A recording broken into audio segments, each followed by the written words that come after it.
全球首次，乌克兰成立无人机军种，荷兰再捐3架爱国者。美军证实俄 A50被击落，芬兰重建岸防炮，朝鲜军队时隔9年再次南下，跨过3八线。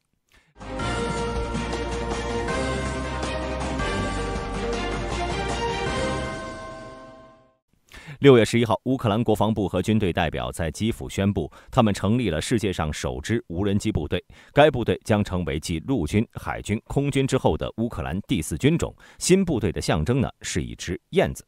乌克兰武装部队副总司令瓦迪姆·苏哈列夫斯基被任命为无人系统部队司令。他在演讲中表示：“今天我们向全世界表明，乌克兰已经摆脱了保守的做法。今天我们开创了先例，因此我们将决定这场战争的规则，取得进一步的成功。”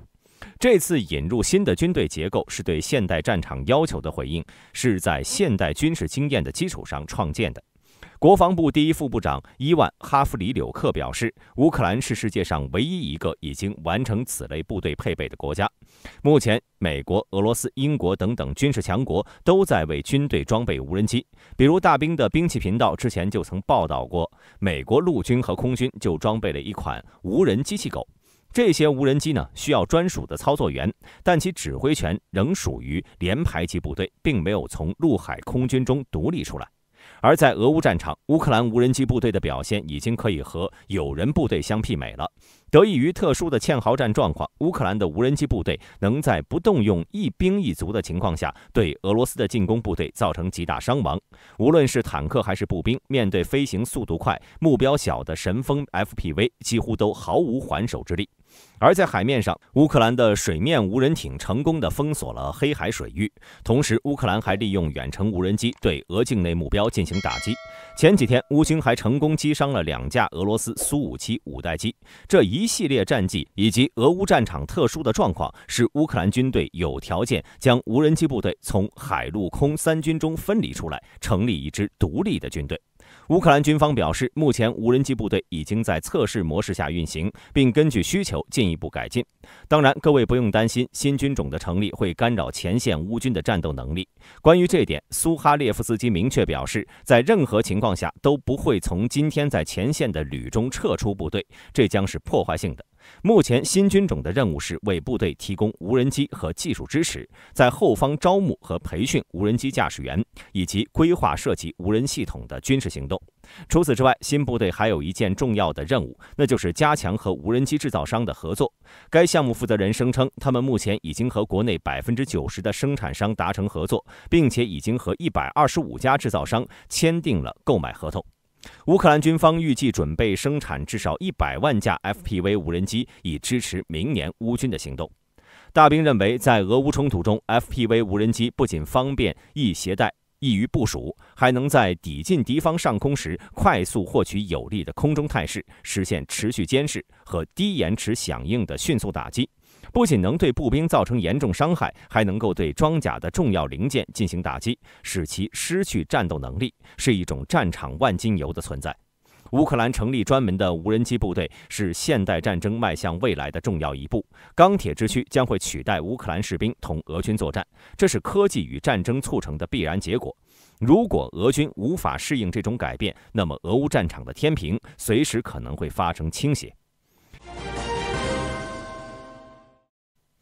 6月11号，荷兰首相马克吕特在他的 X 页面上宣布，准备向乌克兰再捐赠3台爱国者。当时他正在参加在柏林举行的乌克兰恢复和重建峰会。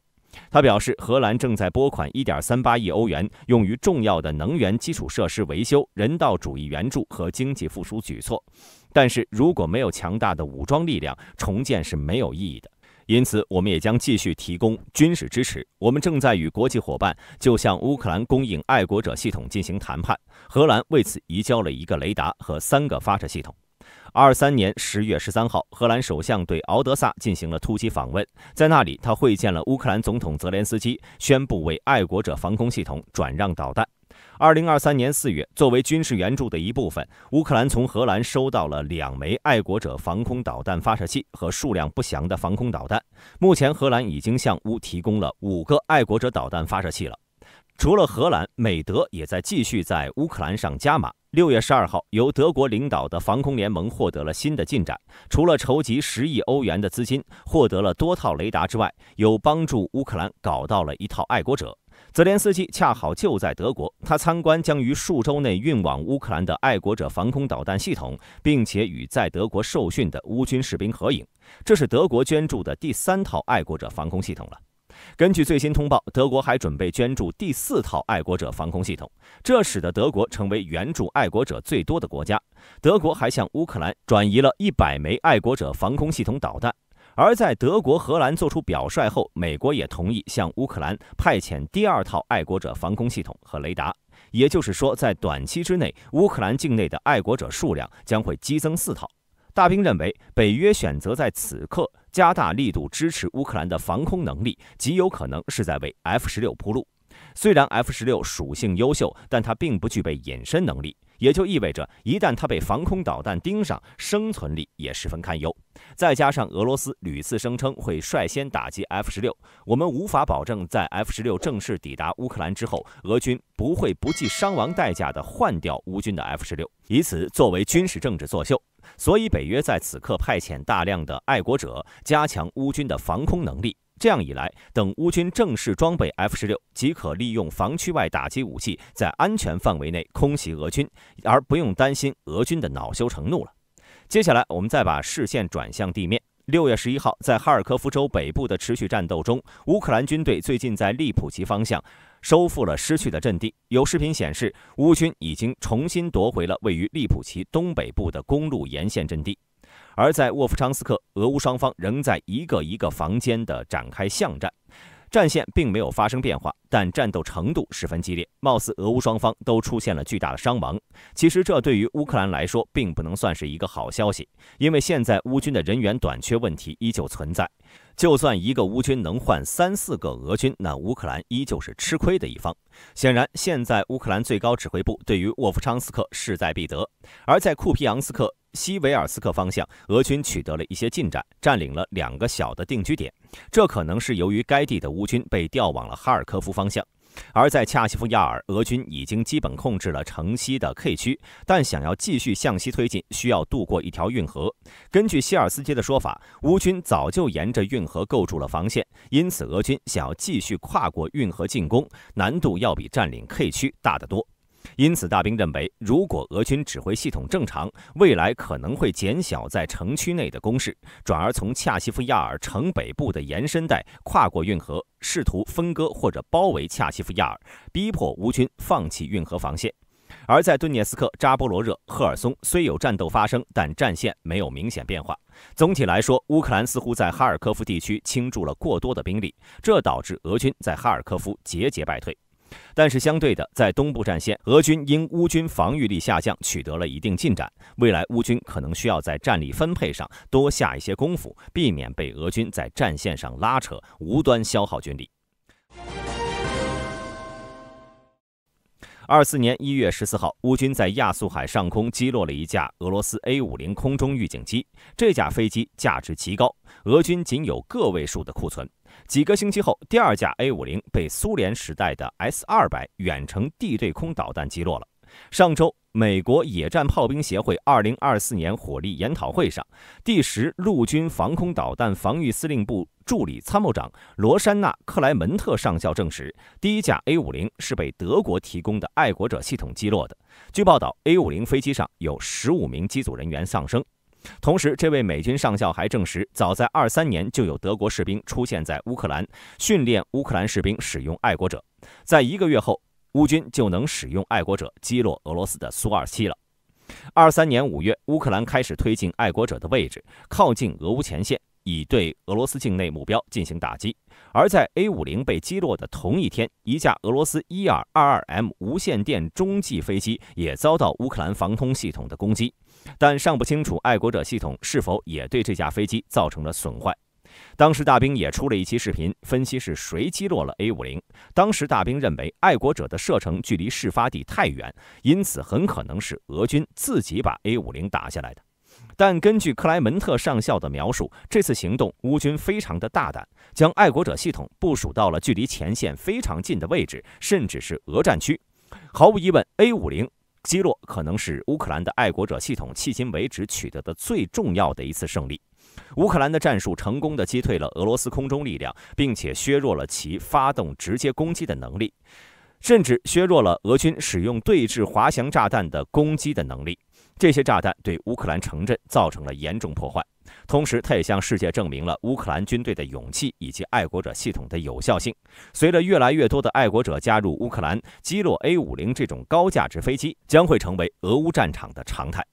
6月10号，芬兰国防军公布了他们希望采购使用北约标准155毫米弹药的移动海岸炮兵系统招标，其目标呢是获得第一批12到20个系统，根据情况最多再购买6个。芬兰早些时候在海岸炮兵角色中使用了固定和拖曳炮的组合，但在过去的几十年里，芬兰海军没有训练任何海岸机动炮兵部队。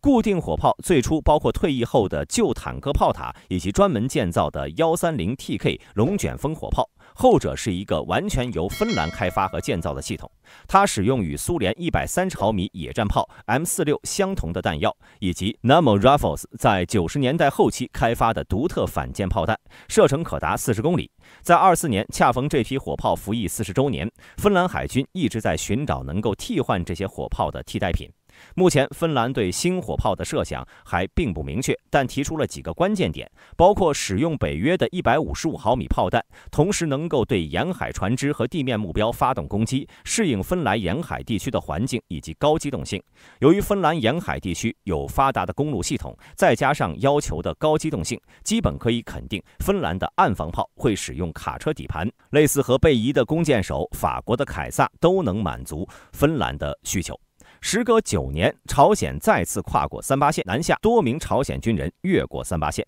6月11号，韩国军方发表声明称，20到30多名朝鲜军人在9号中午12点30分左右侵犯了中部战线军事分界线，并在韩国军队的警告射击下立即退回了朝鲜。当天下午5点，韩国对朝鲜重启扩音器。根据韩国联合参谋本部11号透露，朝鲜军队当天在京畿道连川和江原道铁原一带的军事分界线受到了韩国军队的警告广播和警告射击后退回。联合参谋本部称，虽然大部分人都携带了铁锹和镐头，但其中还包括手持步枪的警卫兵。据悉，他们越过军事分界线50米左右后，被韩国军队最前方的监视哨所发现。值得一提的是，韩国对朝鲜士兵越界的原因定性为迷路后越界，即没有恶意。联合参谋本部宣传室室长李成俊在通气会上表示，从我方警告射击后立即退回的情况来看，可以认为朝鲜并无侵犯军事分界线的意图。但韩国媒体指出，这可能是朝鲜未来试探韩国的态度而故意进行的预备挑衅。在2015年，2名韩国士兵因碰触了朝鲜越界埋设的地雷而被炸伤，此事被称为木盒地雷挑衅事件。而就在该事件发生前的20天，同样有10几名朝鲜军人越过了边境线，几乎和这次的越界事件如出一辙。同时，韩国在该事件发生2天后才选择公之于众，也不由得让人怀疑韩国军方对于边境安全不够重视。本期视频到此结束，我是大兵，我们下期再见。